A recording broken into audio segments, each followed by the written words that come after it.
Behind the hats and guns, there were women who changed the rules of the Old West. Some led gangs, others ran saloons and lit up dusty stages, taking on both the law and the legend. You're about to go through 25 key moments from that restless frontier. Come along, subscribe, hit the bell, and follow every twist and turn. Number 1. Before sunrise, Martha Jane Canary was already saddling her horse. In the 1870s, she crossed the Black Hills alongside expeditions and civilian guides, following risky routes that led to Deadwood. Her name spread through camps and bars, tied to figures like Wild Bill Hickok. A real friendship, but a romance more legend than fact. When smallpox hit in 1878, she left the trail, boiled cloths, cleaned wounds, and watched over the sick, relying on the immunity she'd built as a child. Between fame and frontier tall tales, one solid trait stood out. On the frontier, courage also meant taking care of the people around you. That act sealed Calamity Jane's reputation, stepping up in danger, not just when the story called for a show. Number 2. Belle Starr, born Myra Maybelle Shirley, grew up in a country at war and quickly learned how the frontier worked.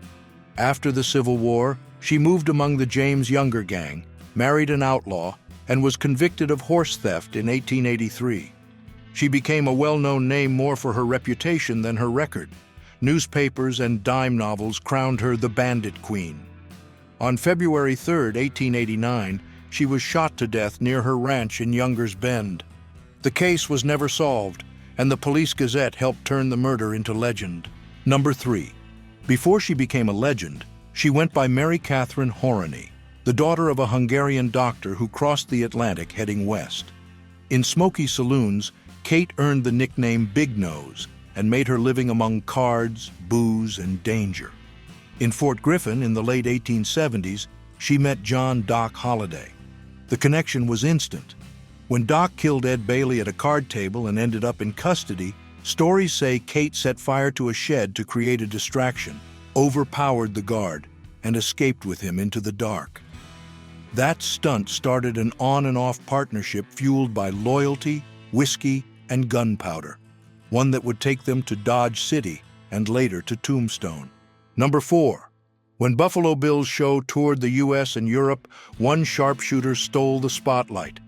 Born Phoebe Ann Mosey, Annie Oakley learned to hunt to help her family and at 15 beat the seasoned Frank Butler in a shooting match. She later married him and took her aim to the stage. In the Wild West show, she sliced playing cards edge on and shot cigarette ashes from a distance. In Berlin, she pulled off the trick in front of the prince who would become Kaiser Wilhelm II. For the audience, every shot proved something more, a woman breaking limits. She earned the nickname Little Sure Shot and became a symbol of focus and skill. Number 5. At the end of the 19th century, Mary Fields left the Ursuline convent in Montana and took over the mail route between Cascade and St. Peter's Mission. Already in her 60s, she won the bid for a star route and became the first black woman in the U.S. to run the service, and the second woman ever to hold that kind of contract. At the reins, she rode armed, she crossed blizzards, and when the stagecoach got stuck, she strapped on snowshoes and carried the mail on her shoulder. Her punctuality earned her the nickname Stagecoach Mary. Off the road, she helped her neighbors with food and firewood. From duty came her fame, and the whole town would stop to watch when she went by. Number 6. The daughter of a horse breeder in Kentucky, Carlotta J. Tompkins became a legend at the card tables of Texas and New Mexico. In the saloons, she earned nicknames like Angel of San Antonio and Mystic Maud. In Fort Griffin, she became Lottie Dino, a play on the word dinero. Calm and calculating, she played poker against soldiers, bankers, and gunmen. Stories link her to Doc Holliday and nights with big money on the table. Later, she married Frank Thurmond and settled in Deming, where she helped build St. Luke's and became a respected figure in town. Around her name, fact and folklore blend together, and the lesson is simple. A cool head pays the bills in the West. Number 7. With the gold rush, Cripple Creek grew fast. In 1896, Pearl DeVere opened the old homestead on Myers Avenue, a high-end brothel with electric lights, a telephone, a bathroom, and running water. The house had clear rules: select clients, mandatory hygiene, and respect for the women. Miners made about $3 a day, but a night there could cost $250. The strategy worked. Politicians and investors became regulars. In 1897, after a party, Pearl died from a morphine overdose. The funeral procession went down Bennett Avenue to Mount Pisgah. Today, the building is a museum. Number 8. Laura Bullion left rural Texas and hit the road with Butch Cassidy and the Sundance Kid's Wild Bunch. She worked behind the scenes of the robberies, trading horses, selling loot, forging signatures, and traveling in disguise, sometimes as Mrs. Rose. In July 1901, bills from the Great Northern train robbery passed through her hands. By November, she was arrested in St. Louis with $8,500 and convicted. Partnered with Ben Kilpatrick, the tall Texan, she was sentenced to 5 years but served 3.5. She was released in 1905. In 1918, she resurfaced in Memphis as Frida Lincoln, a seamstress and war widow. She died in 1961. The last living voice of the gang the West tried to forget. Number 9. Etta Place appears in the records as a mystery, alongside Harry Alonzo Longabaugh, the Sundance Kid, and Robert Leroy Parker, better known as Butch Cassidy.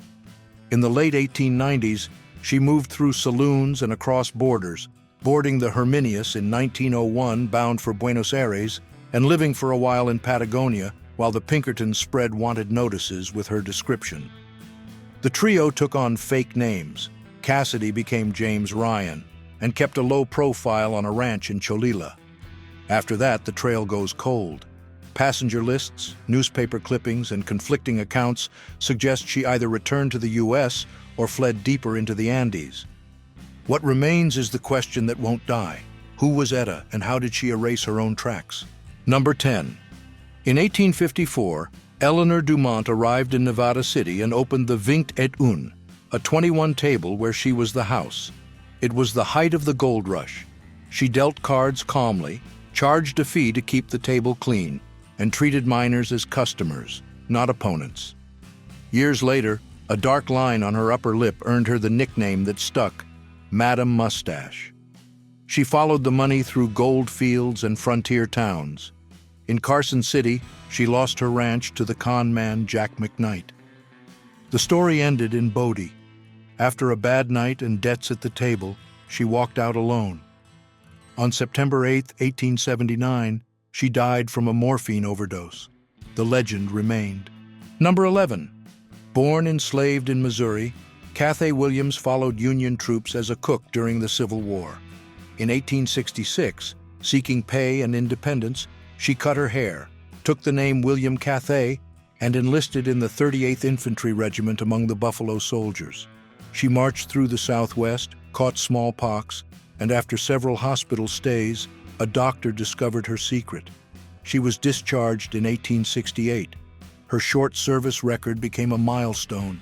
It proved that rules made by men could be tested in practice, and that the courage of a black woman could carve a place in an army that didn't accept her. The first black woman to enlist, and the only one recorded among the Buffalo Soldiers. Number 12.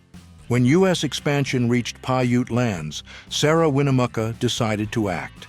The daughter of tribal leaders, she learned English and Spanish and became an interpreter for federal agents and the Army. In 1883, she published Life Among the Paiutes, considered the first book written by a Native American woman in the U.S., and traveled through the East giving more than 300 lectures and gathering petitions. In Washington, she spoke before members of Congress in 1884. Back in Nevada, she opened a bilingual school near Lovelock that same year, teaching literacy alongside the Paiute language. Through that work, she built alliances, exposed broken promises, and kept her people at the heart of the conversation. Number 13. During the gold rush in San Francisco, Mary Ellen Pleasant built her fortune through restaurants and boarding houses that drew bankers and politicians. She listened in on conversations, invested in real estate and stocks, and directed her profits toward abolitionist networks. Some accounts link her to John Brown's 1859 plan, a claim still debated by historians. After the Civil War, she sued streetcar companies and helped end segregation on California's streetcars, earning her the title Mother of Civil Rights. In the papers, she became known as Mammy Pleasant, a label she rejected. Her origins and fortune remain subjects of controversy. Between power and silence, she shaped the city and left behind a mystery that endures. Number 14. Pearl Hart was born in Canada, moved young to the Arizona Territory, and on May 30th, 1899, along with Joe Boot, held up a stagecoach between Globe and Florence in Cane Springs Canyon. Dressed as a man, she took money and weapons and handed back $1 to each passenger. Caught 6 days later, she became a national headline, briefly escaped from the Tucson jail, and was tried in Florence. Acquitted of the robbery but convicted of tampering with the mail, she was sent to the Yuma Territorial Prison and released before her sentence was up in 1902. Her story became part of Western folklore and still sparks debate about crime, the media, and gender. Number 15. Elizabeth Bondule McCourt, known as Baby Doe, left Oshkosh and headed west with her first husband, a miner. In Leadville, she met silver baron Horace A.W. Tabor. Their romance turned into a scandal and then a wedding in Washington, D.C., during his brief term as senator. The money seemed endless until 1893, when the silver crash turned Colorado upside down and wiped out the Tabor's fortune. Widowed, she returned to the matchless mine and stayed in a cabin there, sewing, welcoming curious visitors, and holding the keys to doors that no longer opened. She died in 1935 after a snowstorm. Number 16. Born in England, Alice Ivers, known in the West as Poker Alice, came to the U.S. as a child, learned to play cards in Leadville, and became a sensation at faro and poker tables from Deadwood to Creede. In Sturgis, near Fort Meade, she opened her own place. In July 1913, a group of drunk soldiers smashed the windows and tried to force their way in. Alice pulled her revolver. One man was killed, another wounded. Arrested, she went to trial and was acquitted on grounds of self-defense. Later, newspapers and dime novels blew up the story. Her name spread across the territories, and her table became a must-stop for anyone hoping to win back what they'd lost. She stuck with the cards into old age. Number 17. When Ella Watson settled in the Sweetwater Valley of Wyoming, she and Jim Averill bet on the basics of the West: water, fences, and a few head of cattle. The big ranchers, led by Albert Bothwell, saw them as a threat. In July 1889, they accused the couple of cattle rustling, kidnapped them, and hanged them without judge or jury.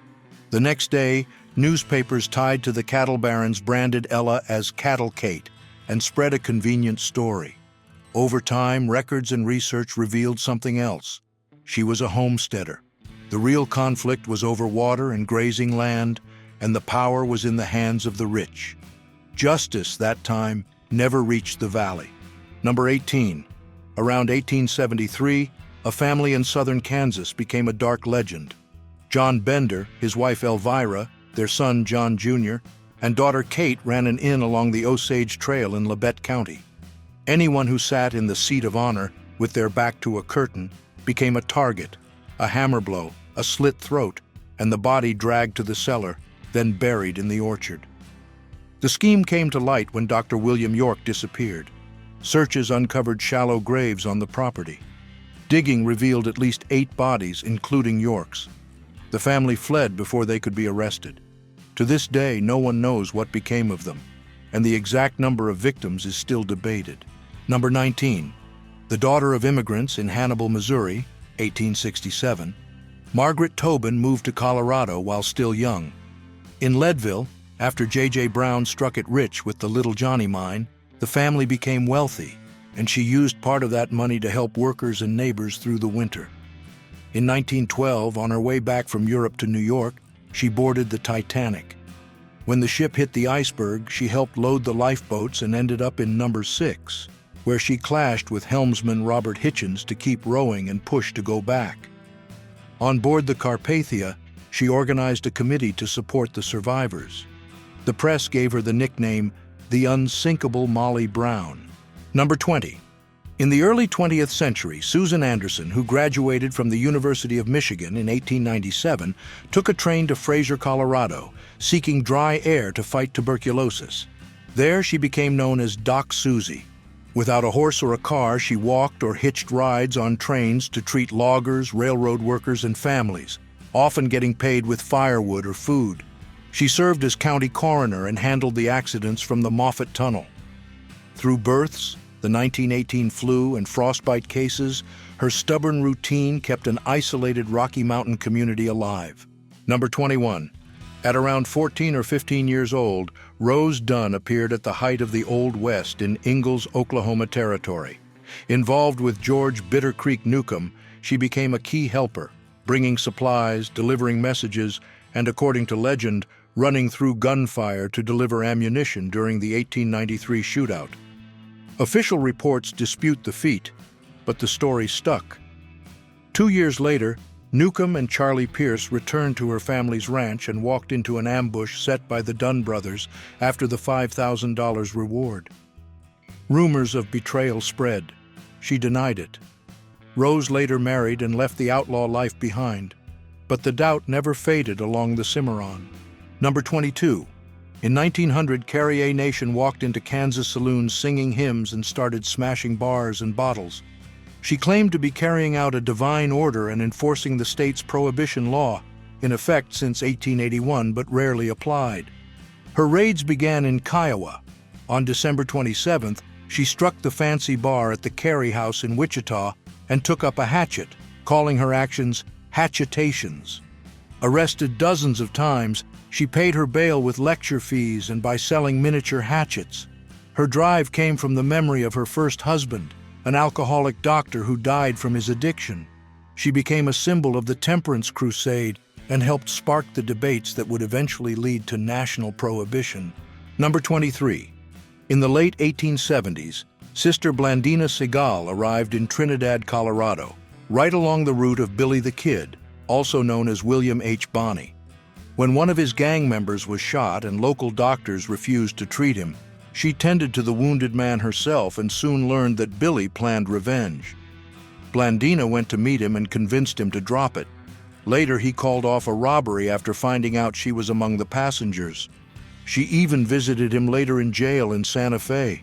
From her diaries and local memory came the legend of the fastest nun in the West. Number 24. In 1851, on the way to California, the Oatman family was attacked in the Arizona desert. 14-year-old Olive and her sister Mary Ann were taken by the Yavapai and later traded to the Mojave. With the Mojave, Olive received blue lines tattooed on her chin, a mark tied to identity in the afterlife. She was taken in, worked in the fields, learned the language, and watched Mary Ann die of starvation. In 1856, after pressure from Fort Yuma, she was escorted back and reunited with her brother Lorenzo. In the cities, she became a paid lecturer, and newspapers turned her story into living proof of a frontier still open and a nation obsessed with tales of conquest. Number 25. Molly Monahan was born on the big screen. Barbara Stanwyck brought her to life as an engineer's daughter in Union Pacific, 1939, an image that shaped how many people picture the West. Off-screen, real women took the reins. Mary Fields, for example, carried the mail along rough trails, armed and respected, at a time when driving a stagecoach was like captaining a ship on land. When legend meets the dust of the road, one question remains. What kept those roots alive? The fame of the movies or the courage lived over and over? Maybe the answer lies in the silence between stops, when the creak of the wheels said that moving forward was less about glory and more about a job well done.